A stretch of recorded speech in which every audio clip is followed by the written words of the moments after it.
Hello students, अब हम geography का चैप्टर 3 पढ़ेंगे। चैप्टर 1 और चैप्टर 2 आपको पढ़ा दिया है। इस चैप्टर का नाम है अपवाह। क्या नाम है? अपवाह। अपवाह का एक तरह से अर्थ है बहाव, बहना, है ना, फ्लो करना। किसका? जलाशयों का, नदी, नहर, इनका बहना, अपवाह, फ्लो करना, बहना। जानते हैं बाकी डिटेल पाठ के अंदर। एक होता है नदी तंत्र। छोटी छोटी जलधाराएं मिलकर एक मुख्य नदी का निर्माण करती है। मुख्य नदी का निर्माण कैसे होता है? ज्यादातर किसी पहाड़ या पहाड़ी से नदी का निर्माण होता है। अचानक निर्माण नहीं होता। मान लीजिए यहाँ एक पहाड़ है और इस पहाड़ के ऊपर बर्फ का जमाव है। बर्फ जमी रहती है पहाड़ की ऊंचाई पर। इधर से बर्फ पिघल करके एक पतली सी जलधारा आ रही है। यहाँ की जो बर्फ है उसके पिघलने से भी एक पतली जलधारा इधर बन रही है। यहाँ जो बर्फ का पिघलना हो रहा है इसकी वजह से भी एक जलधारा यहाँ हो रही है और ये तीनों जलधाराएं आपस में मिल गई। तो ये जो छोटी छोटी जलधाराएं निकली, उन्हीं के मिलने से ये मुख्य नदी का निर्माण हुआ, है ना। तो छोटी छोटी जलधाराएं मिलकर एक मुख्य नदी का निर्माण करती हैं। वह मुख्य नदी किसी बड़े जलाशय जैसे कि झील या समुद्र या महासागर में मिलती है।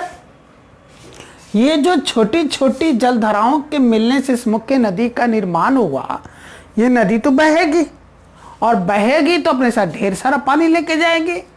उस पानी को, उस जल को गिराएगी कहाँ? कहीं ना कहीं अपने से किसी बड़े जलाशय में जाकर के नदी मिलेगी और उसी बड़े जलाशय में अपना सारा पानी ले जा करके डालेगी। वो बड़ा जलाशय कोई झील हो सकता है, कोई समुद्र हो सकता है या फिर कोई महासागर हो सकता है। रास्ते में कई छोटी बड़ी नदियां भी आकर उस मुख्य नदी में मिलती हैं। अब जो ये छोटी छोटी जलधाराओं से मिल करके एक मुख्य नदी का निर्माण हुआ और ये मुख्य नदी बहते बहते बहते बहते जा रही है और एक बड़े से जलाशय में जा करके यहाँ पर मिल जा रही है। ये बड़ा सा जो जलाशय है कि या तो कोई झील है या समुद्र है या फिर कोई महासागर है। अब इतना लंबा रास्ता ये नदी तय कर रही है। इसके रास्ते में, इस नदी में कई छोटी बड़ी नदियां भी आकर के मिलती हैं।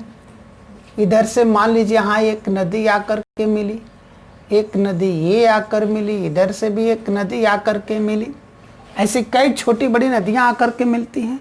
जो छोटी बड़ी नदियां इसमें आकर के मिलती हैं इस मुख्य नदी में, उनको कहते इस मुख्य नदी की सहायक नदियां।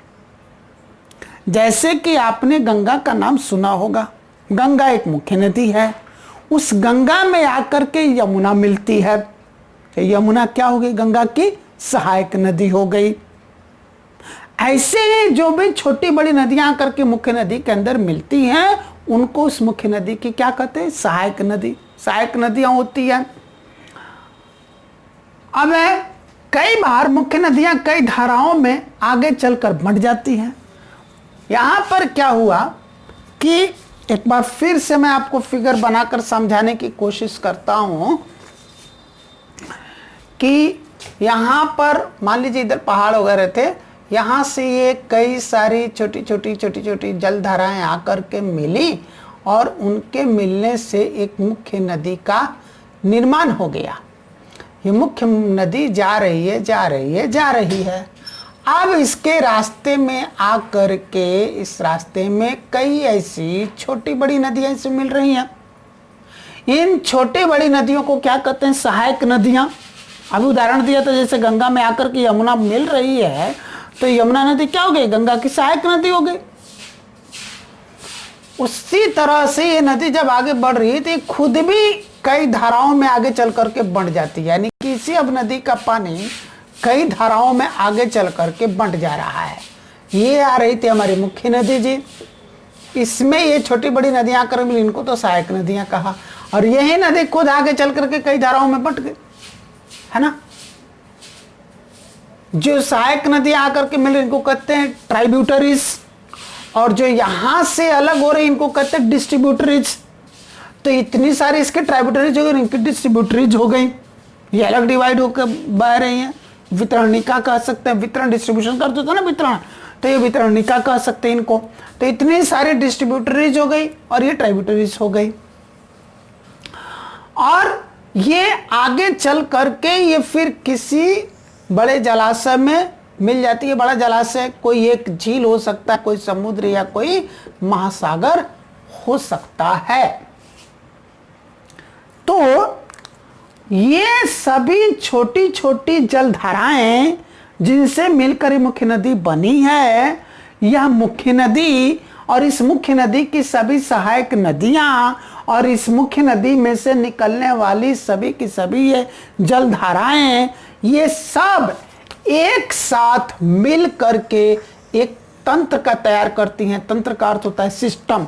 एक तंत्र तैयार करती हैं, एक सिस्टम तैयार करती हैं, उसी तंत्र को कहते हैं नदी तंत्र। मेरे ख्याल से आपको बात समझ में आ गई होगी नदी तंत्र क्या है। अब है अपवाद द्रोणी। जिन जिन क्षेत्रों से होकर नदी तंत्र का बहाव होता है उन क्षेत्रों को अपवाद द्रोणी कहते हैं। तो यही ना वो इलाका है जिस इलाके से हो करके ये नदी तंत्र का बहाव हो रहा है, यानी कि पूरा का पूरा जो इलाका हुआ ये हो गया अपवाद द्रोणी। अब एक अपवाद द्रोणी यहां है, ऐसा ही एक अपवाद द्रोणी का निर्माण यहां हुआ है ना। ये दो अपवाद द्रोणियां हैं, पड़ोसी अपवाद द्रोणियां हैं। ये दोनों अपवाद द्रोणियों को एक दूसरे से अलग करने के लिए बीच में अगर कोई एक उच्च भूमि है, ऊंची भूभाग है, ऊंचा भूभाग है, ऊंची भूमि है, ये कोई एक पठार हो सकता है या कोई पहाड़ हो सकता है जो कि इसको अलग कर दिया, इसको अलग कर दिया। चाह करके भी अगर बाद में ये अपवाद द्रोणी और ये अपवाद द्रोणी फैलते फैलते फैलते फैलते एक दूसरे से मिलना चाहें तो नहीं मिल सकते, क्योंकि बीच में इनको विभाजित करने के लिए, अलग अलग बांटने के लिए एक उच्च भूमि जैसे कोई पठार या पहाड़ आ गया है। इस उच्च भूमि या पठार को, इस पहाड़ को, जो इन दो पड़ोसी अपवाद द्रोणियों को एक दूसरे से अलग कर रही है, उसको कहते हैं जल विभाजक। क्या कहते हैं? जल विभाजक। एक टर्म इस चैप्टर में और आ रहा है, वो है गॉर्ज। गॉर्ज क्या होता है अभी बताते हैं आपको। गॉर्ज क्या होता है यहां मैं बताने की कोशिश कर रहा हूं गॉर्ज को। ये है अपना हिमालय पहाड़, मान लीजिए, है ना, ये हिमालय पहाड़ है। इसके उस पार चीन है, तिब्बत है, और इस पार हमारा देश है, भारत है। बहुत सारी ऐसी नदियां हैं जो हिमालय के उस पार से निकलती हैं। उनका उद्गम, उनका जन्म हिमालय के उस पार से, उत्तरी तरफ से होता है, और वो बहती हमारे देश में है जी। तो इतने लंबे चौड़े पहाड़ को, पर्वत श्रृंखला को उन्होंने चीरा होगा, काटा होगा, तभी तो उत्तर की तरफ से दक्षिण की तरफ आकर के बह रही हैं। यानी कि नदियां पहाड़ को, पर्वतों को, पर्वत श्रृंखलाओं को काट करके जो रास्ता बनाती है अपने बहने के लिए, इस पार से उस पार बह जाने के लिए, उसी रास्ते को कहते हैं गॉर्ज। एक बार फिर से, नदियां जब पहाड़ के एक तरफ उद्गम लेती हैं, उनका जन्म होता है, और वो उस पहाड़ को, उस पर्वतमाला को, उस पर्वत श्रृंखला को काट कर, चीर कर, रास्ता बनाते हुए पहाड़ के दूसरी तरफ जाकर के बहने लगती हैं। तो उन्होंने पहाड़ को, उस पर्वतमाला को, पर्वत श्रृंखला को काट करके जो रास्ता बना अपने बहने के लिए, उसी रास्ते को कहते हैं गॉर्ज। तो नदियां गॉर्ज का भी निर्माण करती हैं, और ये गॉर्ज का निर्माण अधिकतर वही होता है जहां उनका उद्गम होता है। हालांकि ऐसा भी हो सकता है कि नदी एक पहाड़ के इसी पार से निकले और बहते बहते आगे फिर एक पहाड़ मिल गया, फिर उसको काट करके चीर करके उसके उस पार निकल गए, रास्ता निकल गया, तो वहां भी एक गॉर्ज का निर्माण होगा। वह भी गॉर्ज हुआ, यह भी गॉर्ज हुआ। पर ज्यादातर केसेस में जिस पर्वतमाला में या जिस पहाड़ से उद्गम होता है नदी का, वहां पर वो अधिकांश केसेस में गॉर्ज का निर्माण करती है। लेकिन वो आगे भी अगर ऐसा कोई पहाड़ मिलता है तो उसको काट करके वो इस पार से उस पार बहेगी और गॉर्ज का निर्माण वो करेगी। एक होता है गोखुर झील, है ना। गोखुर झील क्या होता है, अब देखिए एक डायग्राम बना करके हम आपको समझाने की कोशिश कर रहे हैं कि गोखुर झील क्या होता है। देखिए ये नदी है एक, मान लीजिए, है ना, और नदी ये बहे जा रही है, बहे जा रही है, बहे जा रही है ना। ये इसका रास्ता था बहने का, ऐसे रास्ता था इसका। बाद में क्या हुआ, इसी नदी के द्वारा अपने, जो नदी जब बहती है तो अपने उद्गम स्थल से ही वो कटाव शुरू करती है, उस अपने किनारों का कटाव करती है, अपनी तली का कटाव करती है वो। और उस कटाव के कारण वो अपने साथ ढेर सारा गाद मवाद, मिट्टी वगैरह, कंकड़ पत्थर सब ढो के लेके जाती है। और जहां वो भारी हो जाता है सारा मवाद, उसको अब वो ढो नहीं पाती, तो वहीं वो धीरे धीरे वो जमा भी करती है, जहां नदी की गति कम हो जाती है। तो यहां पर जमाव करते करते, उसी नदी के द्वारा जमाव करते करते क्या हो गया कि रास्ता यहीं पर जमाव करने लगी वो। यहाँ पर जमाव करते करते करते करते करते करते क्या हो गया जी, ये पूरा भर गया। यानी कि नदी ने अपना रास्ता खुद ही बंद कर लिया, अपना रास्ता आगे बहने का खुद ही बंद कर लिया। लेकिन इसका थोड़ा नहीं कि वो आगे नहीं जाएगी, जिस झील या समुद्र या महासागर मिलते वहां नहीं जाएगी, जाएगी। यहाँ से वो अपना फिर कटाव करके एक अलग रास्ता बना लेती है, यहाँ से कटाव करके वो अलग रास्ता बना करके और ये फिर चले गए। और ये रास्ता क्या हो गया जी, बंद हो गया टोटली, यहाँ से कट कर। अब पहले इधर से जो बहती थी अब ये बहना बंद हो गया। अब यहाँ पर जमाव की वजह से, यहाँ पर जमाव करके रास्ता बंद किया अपना, नहीं, यहाँ रास्ता बंद हुआ, यहाँ रास्ता बंद हुआ, और यहाँ से इसने नया रास्ता बना करके आगे बहना शुरू कर दिया। अब ये नदी ऐसे बहने लगी जी, इधर सब नहीं बह रही है। अब यहाँ पर जल का जमाव तो रह गया, रास्ता इधर से बंद है, इधर से बंद है, ये चारों तरफ से तो बांधा ही है, और बीच में क्या है, पानी जमा है। अब इस तरीके से यहाँ पर एक झील का निर्माण हो गया। इसी तरह के झील का जो निर्माण होता है उस झील को कहते हैं गोखुर झील। क्या कहते हैं, गोखुर झील। तो नदी अपने रास्ते में इस गोखुर झील का भी निर्माण करती है। डेल्टा, डेल्टा का भी निर्माण नदी करती है। कहां करती है, सपोज करिए, मानिए कि यह एक समुद्र है और यहां से ये नदी जाकर के इस समुद्र में मिल रही है, पानी मिला रही है। अपने साथ ये जो भी गाद मवाद मिट्टी बहा करके लाई है, वो धीरे धीरे बढ़ते बढ़ते बढ़ते बढ़ते यहां तक तो पहुंचते, उसके पास गाद मवाद मिट्टी बहुत ज्यादा हो जाता है, बहुत भारी हो गया, है ना। अब उस ज्यादा गाद मवाद मिट्टी को, भारी को नदी के लिए बहा पाना थोड़ा मुश्किल हो गया, लेकिन फिर भी बहाती है। नदी की धारा जो है वो धीरे धीरे धीमी भी होती जाती है। जो पहले तेज बहाव होता है, बहाव की दर कम हो जाती है, नदी धीरे धीरे बहने लगती है। और जब यहां तक पहुंचते पहुंचते उसके बाद गाद मवाद मिट्टी और अधिक हो जाता है, वो और भारी हो जाता है, नदी के पानी का गति और कम हो जाता है। ऐसे में वो अपने द्वारा लाए गए गाद मवाद मिट्टी का जमा यहां पर वो नदी करने लगती है, ऐसे वो करने लगती है यहां पर जमा, है ना। अब क्या किया नदी ने, अपना रास्ता आगे का खुद ही बंद कर दिया। पर इसका अर्थ ना है कि बहेगी नहीं, वो बहेगी ना, यहाँ से वो अपना एक अलग रास्ता बना लेती है, ऐसे जा कर के इस समुद्र में मिल जाएगी, ऐसे जा कर के इस समुद्र में मिल जाएगी। और बीच में जो खाद मवाद मिट्टी उसने ला के जमा कर दी है, यहाँ पर अच्छा खासा एक भूभाग का निर्माण हो गया। इसी भूभाग को कहते हैं डेल्टा, इसी को कहते हैं डेल्टा। जनरली इस डेल्टा का आकार जो त्रिभुजाकार होता है, ट्रायंगुलर शेप होता है, त्रिभुजाकार होता है, तो यहां पर उसने डेल्टा का निर्माण किया। तो अब आपको ये बात समझ में आ गई होगी डेल्टा क्या होता है। गंगा नदी ने भी एक डेल्टा का निर्माण किया है, उसको कहते हैं सुंदरवन डेल्टा, नाम आपने सुना होगा, वो एक डेल्टा ही है। इसी तरीके से उसका निर्माण हुआ है सुंदरवन डेल्टा का, क्योंकि गंगा नदी जाकर के बंगाल की खाड़ी में मिलती है। बंगाल की खाड़ी एक समुद्र है जो कि हिंद महासागर का हिस्सा है, उसी में जाकर गंगा नदी मिलती है, और मिलने से पहले उसने ये डेल्टा का निर्माण कर रखा है, जिसको कि सुंदरवन डेल्टा के नाम से हम लोग जानते हैं। यानी कि नदी जब बहती है तो अपने उद्गम स्थल से लेकर के और जहां तक वो जाकर के अपने किसी बड़े जलाशय में, झील में या समुद्र में, महासागर में मिलती है, उसके बीच के रास्ते में कई तरह के चीजों का निर्माण भी करती है।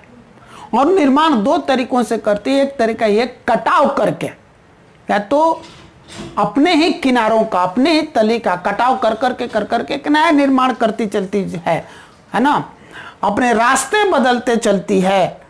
और दूसरा तरीका है कि जब वो कुछ दूर चल लेती है, उसके बाद अपने ही द्वारा काट कर लाए गए जो कंकड़, पत्थर, गाद, मवाद, मिट्टी वगैरह हैं, उनकी को वो ढो नहीं पाती है, उसकी गति कम हो जाती है, और धीरे धीरे वो अपनी ही तली में उसको जमाना शुरू कर देती है, और वही चीज़ जमते जमते एक और चीज़ का निर्माण कर लेती है। इस तरीके से नदी अपने उद्गम स्थल से लेकर और अपने मिलन स्थल के बीच तक बहुत सारी चीज़ों का निर्माण करती है। तो इस पाठ में यूज होने वाले जो टर्म्स हैं, पद हैं, उनका परिचय भी मैंने आपको करवाया, जैसे कि नदी तंत्र, सहायक नदी क्या है, वितरणिका क्या है, अपवाह द्रोणी क्या है, जल विभाजक क्या है, गौर्ज क्या है, गोकुर झील क्या है, डेल्टा क्या है, इनका हमने परिचय करवाया। अब हम जरा सा अपने देश के बारे में बात करते हैं। तो हमारे देश में मुख्य रूप से दो नदी तंत्र हैं। भारत में दो नदी तंत्र का काम है। एक नदी तंत्र हिमालय की नदियों के द्वारा जो बनाया गया है, और दूसरा जो नदी तंत्र वो प्रायद्वीपीय नदियों के द्वारा बनाया गया है। हिमालय की जो नदियां हैं वो हिमालय पर्वतमाला से निकलती हैं, उनमें बरसात का पानी, वर्षा का पानी तो जाता ही है, इसके साथ साथ हिमालय की ऊंची ऊंची चोटियों पर जो बर्फ जमी हुई है उनके पिघलने से भी उनमें पानी आता रहता है। तो इस तरीके से हिमालय की जो नदियां हैं वो सालों भर बहती रहती है, सालों भर उनमें पानी का बहाव रहता है। और हिमालय से निकलने वाली नदियों की चौड़ाई भी अधिक है, उनकी गहराई भी अधिक है, और उनकी लंबाई भी अधिक है, क्योंकि वो अपने उद्गम स्थल से लेकर कर मिलन स्थल तक जाने में बहुत लंबा सफर तय करती हैं। हिमालय से निकलने वाली लगभग सारी की सारी नदियां पूर्व की ओर बहते हुए जाकर के बंगाल की खाड़ी में मिलती हैं, जो कि हिंद महासागर का एक हिस्सा है। जबकि जो प्रायद्वीपीय नदियां हैं, यानी कि दक्षिण भारत की नदियां हैं, दक्षिण भारत को ही प्रायद्वीपीय भारत कहते हैं। प्रायद्वीप वो भूखंड होता है, वो भूभाग होता है जो अपने तीन तरफ से जल से घिरा होता है, उसको कहते हैं प्रायद्वीप। तो हमारे देश का जो दक्षिणी हिस्सा है, जो दक्षिण भारत है, आपने नक्शे में देखा होगा कुछ इस तरह से उसका आकार है। तो इधर है पश्चिम में क्या है जी, अरब सागर है, इधर है बंगाल की खाड़ी, और इधर क्या है, हिंद महासागर है। हालांकि बंगाल की खाड़ी और अरब सागर भी हिंद महासागर के ही हिस्से हैं। तो यूं कहें कि हमारे दक्षिण भारत को हिंद महासागर ने ये तीन तरफ से घेर रखा है, पूरब, दक्षिण और पश्चिम। इस तरीके से यह एक प्रायद्वीप बना। तो दक्षिण भारत को कहते हैं प्रायद्वीपीय भारत। तो इस दक्षिण भारत के यानी कि प्रायद्वीपीय भारत की जो नदियां हैं उनमें से अधिकांश नदियां, ज्यादातर जो नदियां हैं वो पश्चिमी घाट से निकलती हैं। पिछले पाठ में हमने पढ़ाया था कि इधर अरब सागर, इधर बंगाल की खाड़ी, हिंद महासागर है ना, तो ये जो किनारा हुआ अरब सागर का, इसको कहते हैं पश्चिमी तट, जो कि तीन भागों में बटा है, मलाबार कोस्ट, कोंकण कोस्ट और गुजरात कोस्ट। मलबार तट, कोंकण का तट और गुजरात तट 3 भागों में बटा हुआ है। इसके ठीक इस तटीय जो मैदान है, इस उपजाऊ मैदानी भाग के ठीक सटे पूरब की तरफ छोटी छोटी पहाड़ियों की एक श्रृंखला है। उन्हीं पहाड़ियों की श्रृंखला को कहते हैं पश्चिमी घाट, है ना। तो प्रायद्वीपीय भारत की ज्यादातर नदियां इसी पश्चिमी घाट से निकलती हैं और वो भी पूरब की तरफ बहते हुए जाकर के इसी बंगाल की खाड़ी में मिलती हैं। आपको याद होगा, ये भी मैंने पढ़ाया था कि ये बंगाल की खाड़ी के किनारे का ये हमारे देश का पूर्वी तट हो गया। ये भी मैदानी इलाका, उपजाऊ इलाका, यहाँ भी खेती होती है और इसके ठीक सटे पश्चिम की तरफ यहाँ भी छोटी छोटी पहाड़ों की श्रृंखला है। इन पहाड़ियों की श्रृंखला को कहते हैं पूर्वी घाट। तो दक्षिण भारत की जो नदियां हैं, प्रायद्वीपीय भारत की जो नदियां, अधिकांश नदियां इसी पश्चिमी घाट से निकलती हैं और पूरब की तरफ बहते हुए जा करके पूर्वी घाट को काटते हुए, है ना, यानी कि गॉर्ज का निर्माण होगा, पहाड़ को काटेंगे तो यहां बताया था गॉर्ज।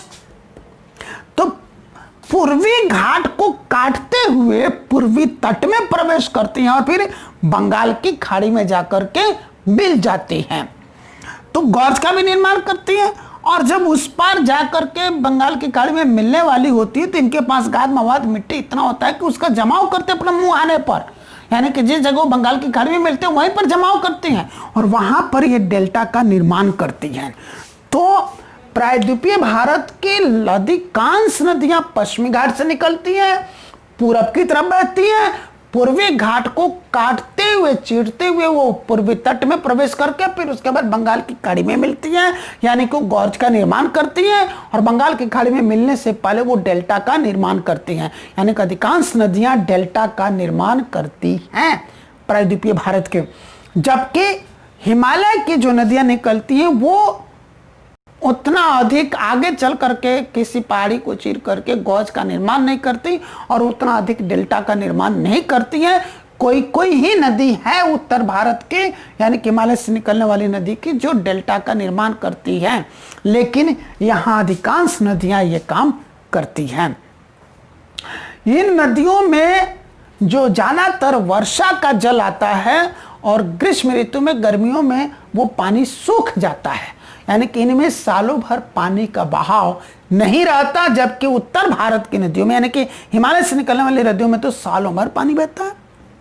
दक्षिण भारत के, प्रायद्वीपीय भारत की जो नदियां, उनकी चौड़ाई कम है और गहराई भी कम है, छिछली नदियां हैं ये, जबकि हिमालय से निकलने वाली जो नदियां, यानी कि उत्तर भारत की जो नदियां, वो चौड़ी और गहरी हैं।